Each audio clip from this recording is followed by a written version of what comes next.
पल पल न्यूज के न्यूज रूम से मैं हूं आपके साथ नदीम अकरम। रूस यूक्रेन की जंग जो है वो 30वें दिन की तरफ बढ़ रही है। दोनों देशों को भारी नुकसान का सामना करना पड़ा है, पर जेलेंस्की के पास खोने के लिए बहुत कुछ है, क्योंकि जिनके दम पर जेलेंस्की रूस से पंगा लेने के लिए चले हुए थे, उन देशों ने ही उनके ऊपर से हाथ खींच लिया। मैं बात कर रहा हूं अमेरिका और खासतौर पर नाटो के उन देशों की जो लगातार यूक्रेन को हवा भरते रहे रूस के खिलाफ। और जब रूस ने चढ़ाई कर दी यूक्रेन पर, तो तमाम उन देशों ने खासतौर पर यूक्रेन के सर से हाथ खींच लिया और यूक्रेन को इस जंग में भारी नुकसान उठाना पड़ा। यह जंग में नुकसान सिर्फ यूक्रेन का ही नहीं, बल्कि अमेरिका के लगे $100 अरब का भी हुआ है, जिसे रूस ने पूरी तरीके से तबाह कर दिया है। और जेलेंस्की भी अब नाटो देश के खिलाफ खुल करके सामने आ गए हैं। तो वहीं रूस ने भी कड़े शब्दों में चेतावनी दे दी नाटो को कि अगर परमाणु हथियार का इस्तेमाल हुआ तो हम भी चुप नहीं बैठने वाले।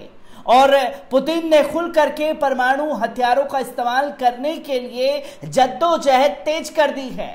अब इसमें नाटो और अमेरिका के वो देश मुश्किल में हैं कि आखिरकार इस जंग को रोका कैसे जाए।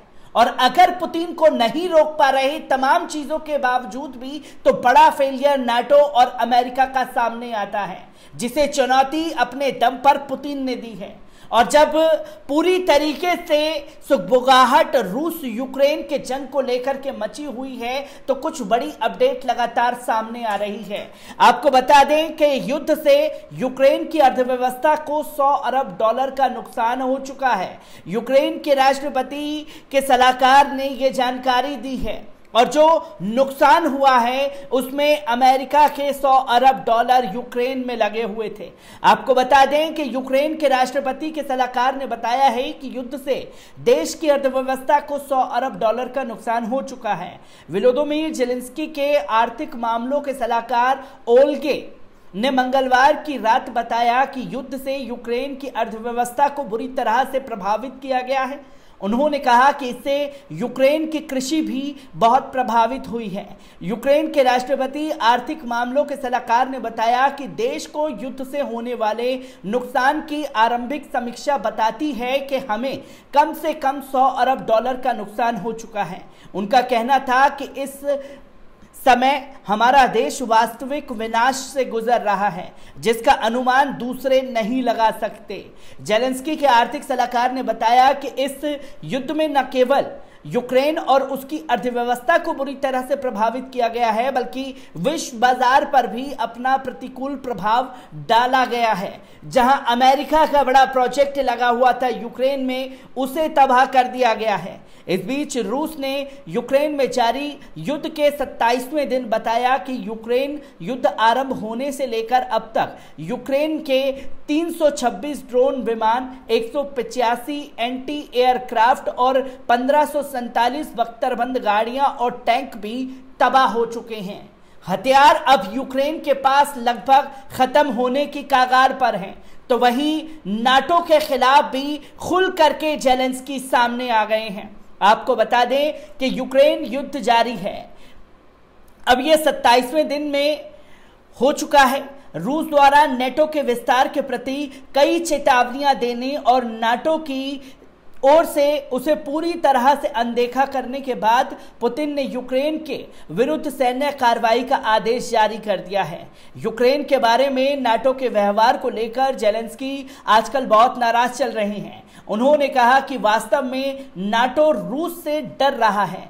यूक्रेन के राष्ट्रपति ने कहा कि नाटो को अब तक ये स्पष्ट रूप से कह देना चाहिए कि वे उनके देश को स्वीकार नहीं करेंगे, क्योंकि वो रूस से डरते हैं। हमारा साथ न देने की स्थिति में नाटो के सदस्य डरपोक कहे जाएंगे। इससे पहले भी व्लादिमीर जेलेंस्की ने कह चुके हैं कि हमें अब ये बात स्वीकार करनी चाहिए कि यूक्रेन नाटो का सदस्य नहीं बन पाएगा। कुछ समय पहले चीन के विदेश मंत्रालय के प्रवक्ता ने कहा था कि अमेरिका के उकसावे पर नाटो ने जो कार्रवाई की वे कार्रवाइयां यूक्रेन और रूस के बीच टकराव का कारण बनी। ज्ञात रहे कि नाटो में यूक्रेन की सदस्यता को लेकर यूरोपीय संघ की विदेश नीति के प्रभारी ने कहा है कि पश्चिम की ओर से यूक्रेन को नाटो की सदस्यता का वादा देना गलत था, जहां वादा यूक्रेन से किया गया था, जिसके बाद नाटो की हवा के बाद यह युद्ध जो है संग्राम में बदल गया और इसकी तस्वीरें लोगों के सामने हैं। यह नुकसान सिर्फ यूक्रेन का नहीं बल्कि तमाम इंसानियत का हुआ है, जहां हर मुल्क के लोग फंसे और तमाम मुल्कों ने अपने लोगों को निकालने के लिए जद्दोजहद की। उन तस्वीरों को भी नकारा नहीं जा सकता और जितनी भी समस्याएं यूक्रेन पर अभी चल रही हैं उन सभी समस्याओं का जिम्मेदार अमेरिका और खुल करके नाटो के वो तमाम देश हैं जो लगातार रूस के खिलाफ हवा भरते रहे यूक्रेन को। तो वहीं रूस ने नाटो को कड़ी चेतावनी दे दी है। क्रेमलिन के प्रवक्ता का कहना है कि यूक्रेन के लिए नाटो द्वारा शांति रक्षक बलों का भेजा जाना बहुत खतरनाक होगा।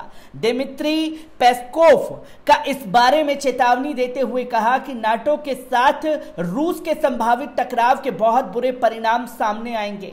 उनका कहना था कि यूक्रेन संकट में नाटो का हस्तक्षेप सबके लिए बुरा होगा। नाटो को लेकर रूस पहले भी चेतावनी देता आया था। वास्तव में रूस नाटो में यूक्रेन की सदस्यता का विरोधी है। इसी बीच अमेरिका के रूस के राजदूत ने बुधवार को यूक्रेन के सभी संदर्भ में पश्चिम की नीतियों का विरोध किया।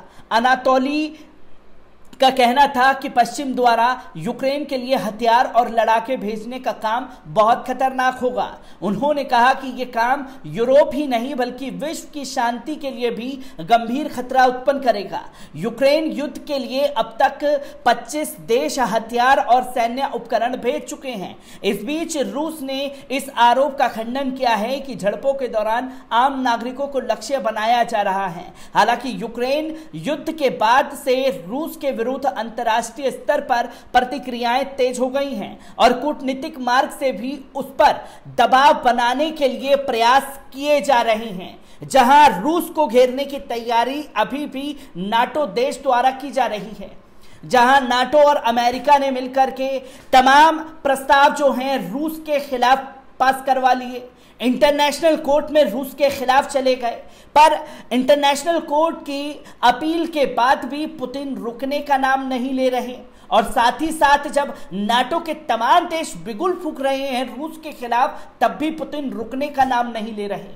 तो यह दर्शाता है कि पुतिन की ताकत के आगे नतमस्तक हो चुके हैं नाटो और अमेरिका, जिसका खामियाजा यूक्रेन को भुगतना पड़ रहा है। और पुतिन यही नहीं रुके, उन्होंने परमाणु इस्तेमाल की धमकी भी अमेरिका को दे दी है। आपको बता दें कि रूस यूक्रेन युद्ध के बीच एक दुनिया को चिंतित करने वाली खबर सामने आ रही है। रूस अगर यूक्रेन के खिलाफ परमाणु हथियारों का इस्तेमाल करता है तो अमेरिका ने भी युद्ध के मैदान में उतरने की अपनी योजना बना ली है। न्यूयॉर्क टाइम्स के हवाले से कीव इंडिपेंडेंस की रिपोर्ट के मुताबिक अगर रूस यूक्रेन के खिलाफ रासायनिक, जैविक या परमाणु हथियारों का इस्तेमाल करता है तो संयुक्त राज्य अमेरिका ने एक आकस्मिक योजना बनाई है। इस प्रक्रिया में शामिल अधिकारियों के अनुसार राष्ट्रीय सुरक्षा अधिकारियों की एक टीम, जिसे टाइगर टीम के नाम से जाना जाता है, प्रतिक्रिया पर विचार कर रही है। उनका कहना है कि अगर रूस नाटो क्षेत्र में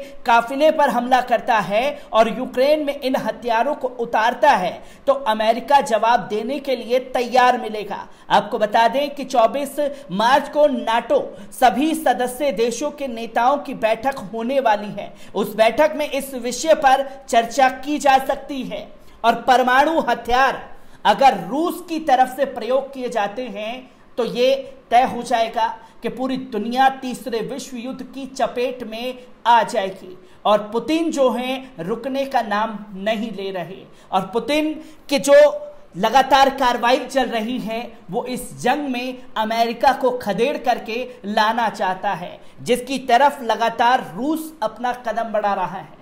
रूस यूक्रेन के मामले से जुड़ी हर एक अपडेट आप लोगों के साथ साझा करता रहूंगा। दीजिए इजाजत, शुक्रिया।